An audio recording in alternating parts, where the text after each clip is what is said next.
We're live.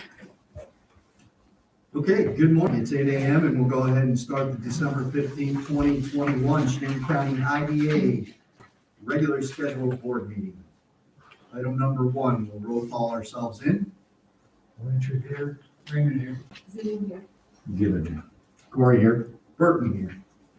Agenda item number 2, reading of our IDA mission statement. Our mission is to promote, develop, encourage, and assist in acquiring construction, reconstruction, improving maintenance equipment, furnishing, industrial manufacturing, warehouse, commercial research, and recreation facilities, including industrial pollution control facilities, educational or cultural facilities, railroad facilities, and continuing care retirement communities, to provide financial assistance and thereby advance the job opportunities, health, general prosperity, and economic welfare of the people of the county of Chenango, and to improve their recreation opportunities, prosperity, and standards of living, as approved March 25th, 2021.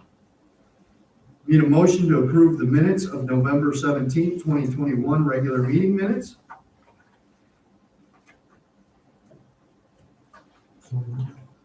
Need a second? Zieno second. Okay. Any discussion or corrections? Okay, hearing none, we'll vote. Blanchard, aye. Raymond, aye. Zieno aye. Given that. Khoury Nay. Burton, aye. Financial report. Khoury, you're up. Okay.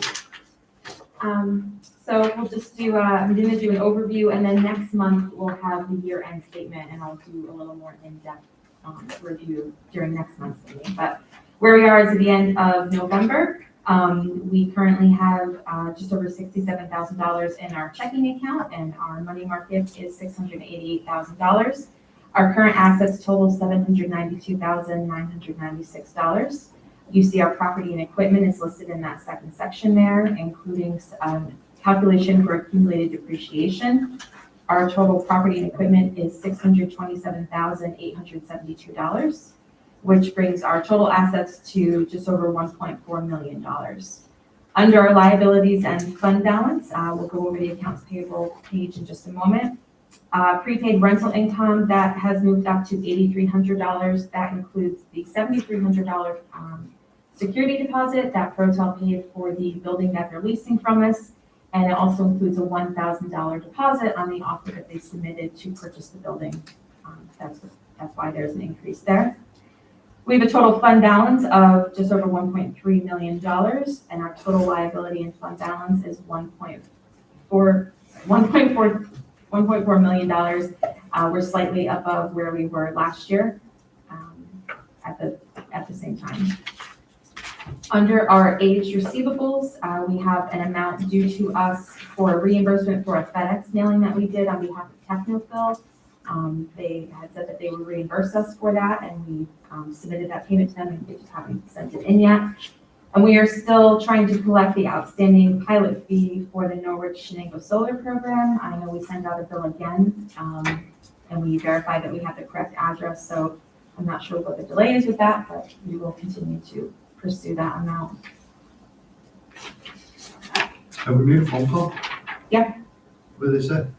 That they're working on it, they're sending it, they received. They said that they got it. We've called, we've emailed, we've sent the invoice numerous times. Okay. It's not the company here. It's not the Norwich company or here in Norwich. It's somewhere else. Yeah. Okay. Under our age payables, a couple things I just want to note. So you'll see one of the DCC checks. It says credit card reimbursement. So that's doing the credit card bills for about the last 6 or 8 months. All of that finally got reconciled for the end of the year. So it's not a 1 month, one shot thing. A lot of that had to do with the fall travel for the economic development conferences that I attended. This was the IDA portion of that. So anything that's economic development related, DCC and IDA share in that in terms of travel. But that's what a lot of that was. We also have the reimbursement to NYS&W. We were reimbursed the first part of our FEMA grant, FEMA payment for the 2019 flooding. We finally are seeing movement on that project, but this money is not ours. We were the applicant because we technically on paper are the owner of the railroad, but the money belongs to NYS&W to reimburse them for payments that they've already made. we'll be seeing the second payment of that soon, and I'll give you an update on that. You figured some of the funds will be. We will eventually get a payment ourselves, yeah, for the time. They're reimbursing us for all of our time over the last 2+ years that we've been working on this. So after the next part of the project is reimbursed back to NYCW, we will get, they've been asking us to keep track of our time, and we will get payment and reimbursed for the time that our staff has spent working on this since 2019. And which project is this? This is for the 2019 Halloween flooding Right, that we put in the application for on the railroad. and there's a specific repair that this FEMA money is earmarked for? Yeah, so yeah, it's a very long process. We've been working on it since 2019. The railroad has been involved. They submit receipts for payments that they made, and this is the reimbursement portion. So it's broken up into like 3 different categories, 3 different sections. So this was the first part of the project that was reimbursed.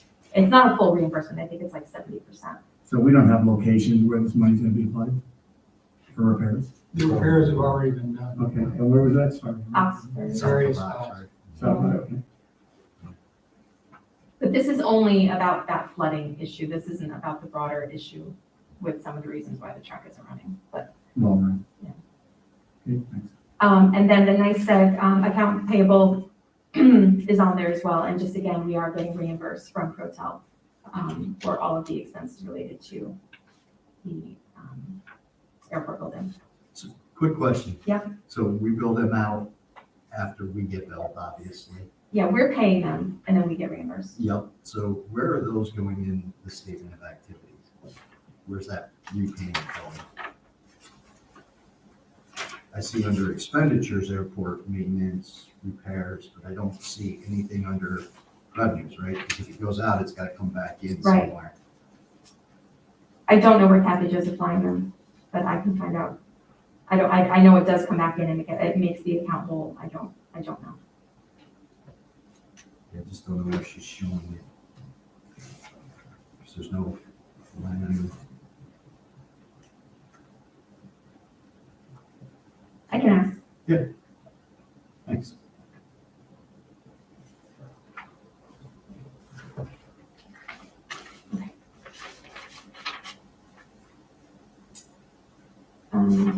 Any other questions on that before I move to the statement? So under statement of activities, I will find out where that reimbursement is going to be showing. Just the note number 1 refers to the building, the rent that we're receiving for the building that we own at the airport. There's been no additional activity under the pilot programs. The other 2 pending pilots have not closed yet. Our total revenue year to date is $185,676. We're doing a little bit better than we budgeted, mostly because of the building is now being rented, so we have some revenue coming in. Under expenditures, again, you'll see, so this is where we worked, I worked with Randy to make sure that moving into next year, these line items are appropriately accounted for, so we don't go over budget on a specific line item. Some of those items had to do with under marketing and advertising. The biggest change under that line was because of the Golden Shovel investment that we made on the site, the setup fee for the Golden Shovel site. That's why we were a little bit over budget on that end. That is an expense that we split with DCC, so it wasn't all us. Again, the travel training, we did plug in money for that coming into the 2022 budget, but that's what that expense was on line item number 3, and the legal expenses. So again, we do the best we can to try to say what those specific line items are for the year, but as new projects and things come up, we have to apply them somewhere. So our legal expenses were higher this year due to all the activity that we've had. So, but I think we did a good job looking at 2022 to try to put those best in line as we can. But at the end of the day, when we look at our total expenditures, our total expenses for the day are $144,096. We're doing a little bit better than expected budget to budget. And our total net revenue over expenses for the year are sitting at just almost $42,000. So at the end, everything, different specific line items, some might be more, some might be less. At the end of the day, we're still having a very good year. Great, thank you. And I will get back to you about the question about the reimbursement. Thank you. I need a motion to accept the financial report. Khoury moves to accept the financial. Need a second? Second. Okay. Any discussion?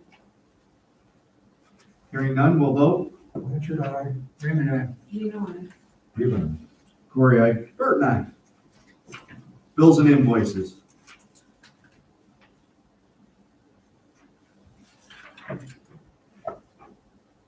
Okay, doesn't look like anything out of the ordinary there, or anything that hasn't already been explained, so need a motion to approve the bills and invoices. So moved. Need a second? Zieno, second. Any discussion? Okay, hearing none, we'll vote. Blanchard, aye. Raymond, aye. Zieno, aye. Given. Khoury, aye. Burton, aye. All right, executive director report. All right, just a few items I want to update you on about the other activities happening here. We are trying to wrap up the steps with our strategic plan. I just left that on as a line item. I'll be speaking with you more about that in 2022. Commerce Chenango is also working on our accreditation process with the U.S. Chamber of Commerce. It feels a lot like the ADO audit that we've been going through, making sure that everything we're doing is on the up and up. But we have not been accredited in, I think, 15 years. And this really would be a great thing for us to be able to be an accredited chamber. It's a pretty lengthy process, a lot like the process audit, making sure that everything is up to date and you have policies that reflect everything that you're supposed to be doing. But that's a pretty exciting project we've all been working on. Just to note that the Leadership Chenango class for 2022 is going to be starting in the new year. We had an event back in November to share more information about what that class is, and we are currently taking applications for class attendees. So if you know of anybody who you think would be a good candidate for Leadership Chenango, please let me know. We did say that the applications were due this Friday, but with the holiday coming up, we will accept them into, up to Christmas. When we all get back from the holiday break, we're going to hit the ground running with that project. So, but if you want more information there and you want to know more about the program, please let me know. Have you gotten quite a few applications so far? Or? Yeah, I think last I checked we're at 15 or 16. So we're hoping for 20. And are you going to be in person? In person is, Combination? yeah, in person is the plan right now, but every session's been planned to do a hybrid if needed or switch to remote if needed. Right now, the orientation, the 2-day orientation at the end of February and the kickoff dinner are all planned to be in person at this time. And how many do you plan on taking into the class? As many as you get? The goal is 20. Okay. We'll see what our applicants look like. I mean, for the most part, everybody who applies gets in, but we still have a vetting process and an interview process that we go through, but we're hoping for 20. Yeah. Also, thank you to those who attended the board appreciation luncheon this past Friday at Fred's Inn. It was a very nice event. Everyone who came had a really nice time, and for those of you that weren't able to come, I'm sorry to miss you, but we'll appreciate you again next year. And hopefully you can come in next year. Sorry about the late cancel. It's okay. Under DCC, the Creative Works building, I think I shared this with you the last meeting. The Creative Works building next door that DCC owns is on the market. We put it up for sale. They're going through some changes over there, and Creative Works board is changing a little bit. And so the lease that we have with Creative Works is going to be shifting to a couple of the renters in there. And that's a process that we're going through, but the building is for sale in case you see it. It's just something, DCC did what they sent out to do. They fixed the building. They saved it from disrepair back in the day when that was before me. But at this point, they're looking to get it back to community and get it back on the tax rolls and all of that. So if you see that building for sale, it's the one that we own.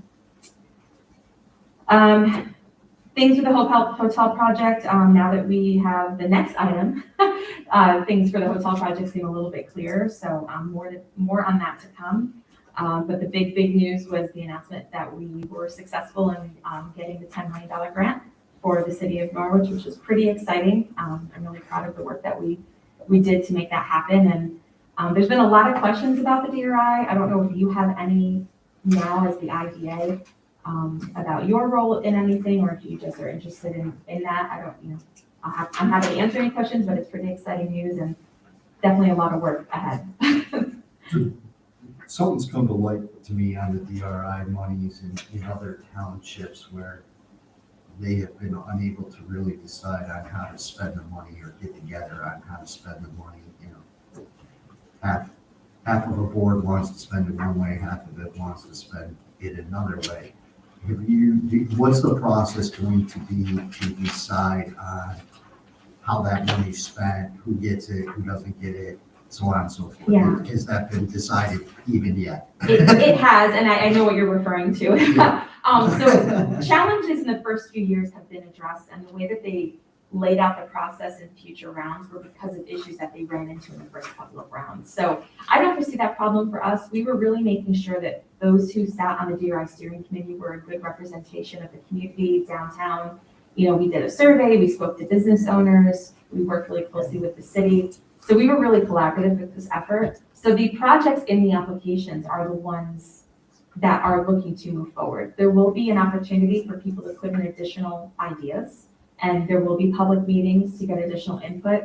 A lot of that comes down to who is on your committee and making sure. That's why we made sure that when we did that, we made sure it was a very collaborative effort. It wasn't just, you know, while I spearheaded it, it wasn't just my ideas. It was something that the whole committee had input in.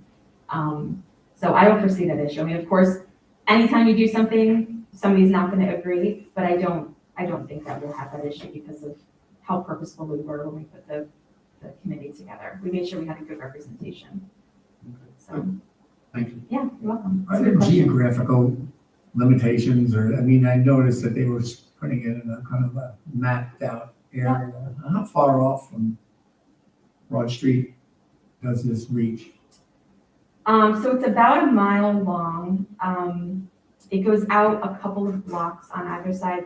Shane, I don't want to put you on the spot, but you're on my map person. Do you know, can you remember exactly? Shane was on the committee. It's pretty much from SUNY Morrisville all the way up to Wexford Street. It's, I would say maybe 2 or 3 parcels out, so that's probably a good, I'd say not even quarter of a mile. Yeah. So it would include the museum area? It stops right at the beginning of the car museum. So it does encompass the track because of that walkway between, you know, from downtown. That was one of the things, was a safe walkway and passage. It goes down Rexford Street, like Shane said, just a parcel or two. Thank you for that technical word. How about east, coming this way, you know, toward, coming down East Main? Pretty much the railroad track. The railroad track was about our boundary. Okay. All right. I do have people ask that. Yeah. Interested. So that'll give you a frame of reference about how wide that Right. is. So it's fairly specific on where you're going to apply. All right. Yeah. Thanks. So the excitement has been really great. And of course, the calls are coming now about, well, what could the money be used for this? Could be used for that? So I had a lot of those calls this week. I knew that was bound to happen. You know, even a local resident called yesterday and wanted to know if we could use this money to fix the sidewalk outside of his house. And I said, no, that's not what this money is for. So, but we'll be, you know, we'll make sure that we're as communicative as possible. We're going to have public meetings. We'll use, you know, meetings, social media, you know, doing things online if we have to make sure that everybody is aware of what we're looking to do and how this is going to move forward. Once I meet with the state, I will know better about what the direction is, but I do know that they want to hit the ground running in January. So this whole process will begin very quickly. Who's the lead agency in this? Technically me, and technically through DCC, DCC? as the Economic Development Agency, yeah. So I will serve as liaison between the state officials and the LPC committee, as sort of the point person. But it's, if you're looking to assign it to an agency, it's DCC. It'd be very similar to our housing grant, where the county is the applicant, and yeah, we're on behalf of another agency. But the city will be involved, you know, the mayor will be involved, a couple of council people will be involved. It's definitely a collaborative thing. Okay. Everything else after that seems.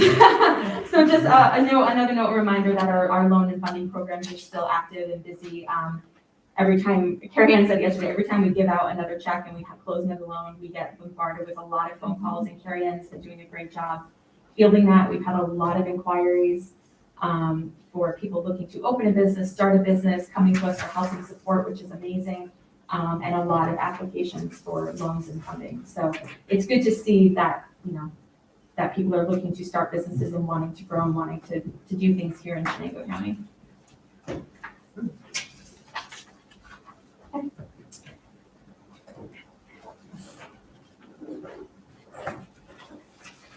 Old business. So we are at the end of our comptroller process audit. Alan is scheduled to be here today and tomorrow. Tomorrow afternoon, Carrie Ann and I have a 2-hour meeting with him at the end of the day. And this is our preliminary review and summary of the findings. He's done a really good job of keeping us up to date about everything. I know a couple of you have met with him. There shouldn't be any surprises about what comes out of that. We've talked a little bit about what the summary of findings might be. And again, I think we both found it very helpful to go through, a lot of it has to do with monitoring and reporting and how are we backing up the data and verifying. And that's where a lot of the focus has been on this. But we will be meeting with him tomorrow to review what is the draft summary of findings. And then it could be a couple of months before we actually get the final report. We'll have a chance to respond. We'll have a chance to add any additional information.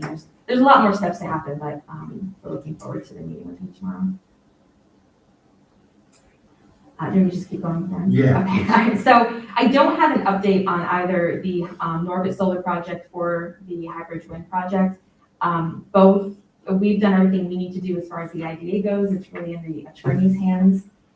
We heard from our attorneys yesterday or Monday that both are looking to close by the end of the year, but we don't know how feasible that is. I did let them know that we were closed the week between Christmas and New Year's, but if we had to, if I had to do something, I would make myself available and track Ryan down wherever he is if he's around. But we were very upfront about that, if the closer we get to the holiday, and our attorneys don't know that we actually would close by year end. So it's possible that these won't close until January. So if we don't get movement this week, then I don't know that that's going to happen. But we're really just waiting for the attorneys to finish their part. And there's been no additional communication from anybody about the Guilford project since our last meeting. Just so you know. Good to hear. Yeah. All right. So on to new business, we had a discussion last month and previous months about the Cascun pilot lease that we have with them in Bainbridge. I did hear from Don Cascun that he would no longer wants that building in Bainbridge. He has changed his model and what he's doing. They just opened a facility in Green, and that the Bainbridge location no longer fits into his ultimate plan. So I did tell him that I needed something in writing. We went through this vetting process already with our attorney about 6 or 8 months ago when we first were told that they may not want the building, and then they came back and said, no, they do. Everything with their payments to us have been up to date, but I did tell them we needed something in writing, which I just received, and I had at your desk for you. I think this came the day you sent the packets out or the next day. So they are looking to terminate their pilot with us. When we spoke to our attorney about this, we have a couple of options and we could discuss next steps in executive session. But there is a financial implication. So part of the pilot was to be able to give this discount for the building. So one option is, we still basically ask them to fulfill the terms of the pilot. We also have some precedent here to basically just sunset the pilot because of the issues of COVID. It's one of those unprecedented things that happen that change their makeup and all of that. We can decide as a board, is that something that we really want to pursue, or do we just sunset the pilot, which we have the ability to do? The other good thing about this is we've had a lot of inquiries on that building over the last few months. There are a lot of people interested in property in Bainbridge, and I don't foresee an issue basically sunsetting this pilot, going through that process, and then selling it. I know we don't want to be landlords. That's not something that we typically want to do for a long term if there's no added benefit. And again, we can continue the legal part of this discussion in executive session, but they're looking to be let out of the pilot agreement. Do you want to discuss now or wait? Does anybody have any questions that aren't pertain to the legal side of things? Have you talked to the village, because there's. Yeah. Okay. Yep, yeah, I've spoken to Mayor Wade. I guess the only question I still have is obviously during the audit, there was an issue brought up about taxes being paid to Bainbridge that might not have been billed Mhm. or paid. Mhm. I don't want to be on the hook for that. Yeah, it's not us, it's, that, I don't know where the issue was or who didn't do what they were supposed to do, but ultimately, Cascun would be liable to the school and to the village for the years that the pilot wasn't correct. But it has nothing to do with us. If we were to sunset the pilot, the property would revert back to us. We are a 501c3, we don't pay taxes. So anything after the date, but what lived up to the date. If you see the agreement, it said that the county will be the one who will bill for the taxes and stuff to the. And then If the county doesn't do it, then it's not, Right. his fault. Thank you. And we have a new project to possibly discuss. So this came to me last month. I was asked if our IDA would be interested in looking at a way to support a food incubator, which I think is an exciting project. It's partly manufacturing because you're manufacturing food. It's a growing business. It's an opportunity to add a lot of jobs.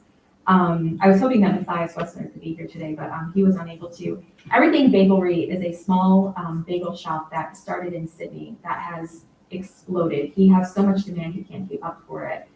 It's him and a few partners right now that are managing the business. You can buy his bagels at Deja Brew, all over the place. I don't know if you've heard a lot about this company, but it started as just a couple friends trying to do this, and they can't keep up with demand. They have really great ideas on franchising, and they're having demand for that already. They've been looking for a building, and they found one in Bainbridge that they would like to purchase, or that they feel like would fit within their growing needs. They think that if they were to have this building, it's not something that's temporary. They think this could be their home base, and that if they look to grow later, it'll be outside the area. The building is, it's what right now has an antique business in it on Route 7. Doug Rice owns it. I'm not sure if you're familiar with it, but Do you see the flower shop? no, it's a blue building Oh, okay. down the way, like toward Afton. It's between Bainbridge and Afton. And so, I know we've been talking about different ways to invest and support growing businesses in Chenango County. Once they want to do this like tomorrow, they could move in. They're not ready to do this. Within the first 6 months, they would hire 6 people. They think they'd have that up to 10 by the end of the first year. And it's just a booming business. It's one of those things. It's exciting to think that this business just sort of started, in a small kitchen and a small shop, and it's grown as much as it has in just the last few months. There's a lot more vetting and a lot more that needs to be done with this, but bringing it to you as an idea and as a prospect, there's a lot that we can do from the IDA standpoint. I think it would be similar to what the idea for Cascun was that we would purchase the building and then turn it around and do a lease with the Everything Bagelry, and at the end of the day, they would end up owning the building, which is what they want. And it is within our authority to do that if it was something that we wanted to do. But it's sort of that next thing. A food incubator is really big. I think it's something that we do well in Chenango County, obviously, when you look at Chobani. And there's a lot more vetting needs to be done, and we're gonna have to bring them in, but I'm just bringing it to you as a possibility. And if it's something that you may be interested in, we can start putting together what it would look like, getting some numbers together, what the contract would look like, and all of that, and probably have Matthias and his partners come in and do a presentation to you. But it's a pretty exciting project. Cool. And they're shopping for locations. I mean, they want to be in Chenango County. So they did look at a property in Delaware County. It wasn't exactly what they were looking for. But they want to be in Chenango. So. Is this something you'd be interested in knowing? Okay. Do you want me to vet this out and flesh it out and bring it back to you? Is there anybody that doesn't want to hear more about it? I'm just making sure. I don't want to assume that. I think it would kind of go against our mission statement. Well, I don't want to speak for you. If it's Yeah, like, no, you're like, no. oh, bagels, we hate them. Sounds like a nice prospect, and I think we should hear what he has to say. Go from there. I guess the only thing I would say is, we already have a building in Bainbridge. Yeah, I did share that location with them. It's not big enough for what they're looking to do. Not big Yeah, the one that we did find has loading docks already. It has outer buildings. It's got the room that they need to grow, because what they didn't want to do was get set up and have to move again in a year. Yep. This is a facility that they can grow within and really expand. So Right. they've really done their homework. Okay. Yeah. All right, well, I will arrange to have them come in January. Great, thank you. And the last thing was just, we talked a couple months ago about our mission statement and performance goals. I don't know if you have had a chance in the last month or two to take a look at what those are, if you feel like we need to make any changes or adjustments. We will approve this in March, so we still have time to make any changes, but I just wanted to remind you about it. There was a copy on your desk again. If you have any just initial thoughts or notes, also feel free to send them to me individually if you have any ideas or thoughts about if we should be changing this at all, just to fit within what our IDA is currently looking at and focusing on. I think it is pretty broad. I think our mission statement does cover what we're trying to do as an IDA board. But I just want to make sure that we're also living up to our performance goals. And if there's a goal not listed that you think we should be having, or if there's a goal listed, you're like, I don't think that that's something we should be looking at. Just looking forward to feedback. Nothing we have to decide today. Just bringing it up again for discussion. Thanks. Moving on to miscellaneous. Yes, you should have received an email or two from Carrie Ann reminding you that the annual performance survey is due. It's part of our due diligence, where every board member is required to fill the survey out. You were sent it electronically to fill out on a Google form, and Carrie Ann also sent a PDF in case you couldn't access the Google. I don't know if everyone has had a chance to do it. I don't think I've seen that email. You haven't? No. Okay. Can you just actually confirm that you get the right email address? I don't think, you get everything else from us, right? Yeah. Okay. And the second email was just sent yesterday, it was just a reminder. So I'll verify that we have the right email address. Okay. The only question I have is, it's anonymous. Mhm. How do they know who did it, who didn't do it? Because I got your reminder email yesterday, and I That know went they- to everybody. So the So day, unless you put your name in where it's optional, we don't know who's done it and who's not. And even though when you do put in your name, we don't know what your responses are. So all responses are completely confidential. As far as, like I said, putting in your name, that just tells us that you've actually done it. So the reminder went out to everybody. so is it, when I got your reminder yesterday, I got a couple on the same day, obviously. Oh, it's a Being on DCC. multiple, Yeah, yeah, right, because yeah. it's DCC.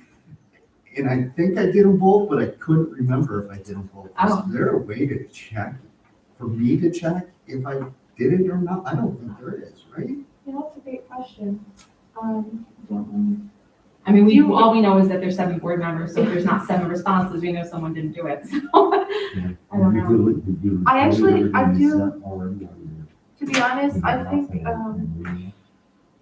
No, I still have the links, obviously, but I'm pretty sure well, so I did go back in, and it just has you fill it out. Oh, it So doesn't say I you've can already fill it done out it. for all 7 of the board members here if I want.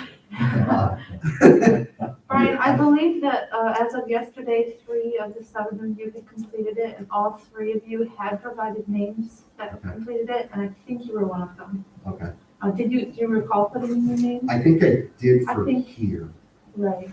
before I realized. So I'll double check Okay. after the meeting, and I'll let you know if I find your name, but I'm pretty sure I did both, I couldn't remember.